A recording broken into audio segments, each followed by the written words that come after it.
আমাদের এই সনাতনী সম্প্রদায়ের ভাই বোনেরা সবাইকে জানাই সালাম ও নমস্কার।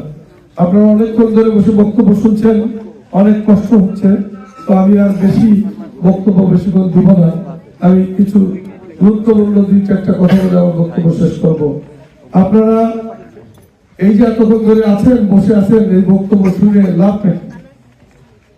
বক্তব্য শুনে লাভ হচ্ছে এই যে আপনাদের দিন শেষে যা আমরা বলতে চাই তার মানে হলো ভোট চাই, তাই না?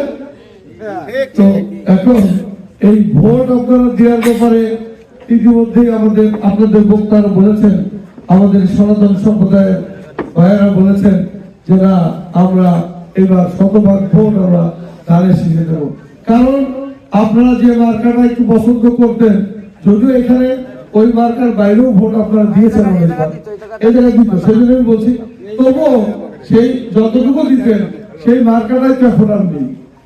এখন ধানের শীষ হচ্ছে মা লক্ষ্মী, যা খেয়ে বেঁচে থাকবেন করবেন নাকি দিদি না বলে।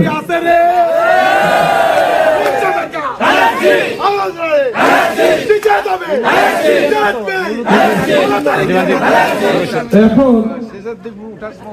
আমরা যেটা বুঝতে চাই, যেটা বলতে চাই, আপনাদের জন্য অনেক ভালো ভালো প্ল্যান আমাদের নেতা তারেক রহমানের রয়েছে। সেই প্ল্যান বাস্তবায়ন করতে অবশ্যই আপনাদেরকে ধানের শীষে ভোট দিতে হবে। আর আমাদের আহ্বায়ক সুন্দর বলেছেন যে আপনাদের সাথে আমাদের একটা অত্যন্ত নিজেদের মধ্যে একটা সুসম্পর্ক গড়ে তুলতে হবে, একটা প্রেমের সম্পর্ক, একটা ভোট আদান প্রদানের সম্পর্ক গড়ে তুলতে হবে। যখন আপনারা আস্তে আস্তে অভ্যস্ত হবেন, তখন দেখবেন যে না, এই অঞ্চলে আর কোনো সমস্যা নেই।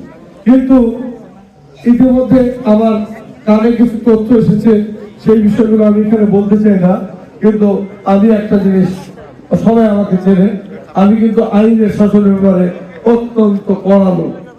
এ ব্যাপারে আমি চুল পরিমাণ ছাড় দেই না, সে যেই হোক, এটা আমাকে সবাই জানে। আমি এইটুকু আপনাদের নিশ্চিত করতে চাই, এই সম্প্রদায়ের আপনাদের দুটো জিনিস প্রয়োজন। একটা হচ্ছে আপনাদের নিরাপত্তা, আরেকটা হচ্ছে আপনাদের ধন সম্পদ যা আছে, গরু ছাগল মাছ টাছ যা আছে, এগুলো যেন ঠিকঠাক থাকে। এই তো, তাছাড়া আপনারা কি চান? আমাদের নেতা তারেক রহমান বলেছেন, ধর্ম যার যার, রাষ্ট্র সবার, ধর্ম যার যার, নিরাপত্তা পাবার অধিকার সবার। তাহলে আপনাদের নিরাপত্তা যদি আমরা না দিতে পারি, কিসের আমরা জনপ্রতিনিধি হয়ে আমরা করবো নাকি? আমি তো ভাই টাকা চুরি করবো না, তাহলে আমি এটা হইতে যাবো কেন? অন্য অন্য জনপ্রতিনিধি কি করে আমি জানি না, কিন্তু আমার দ্বারা এইসব হবে না। আমার সামনে এই সমস্ত ঝুঁঝামেলা করার কোন সুযোগ নেই। এটা আমার সাথে যারা চলে এরা খুব ভালো করে জানে।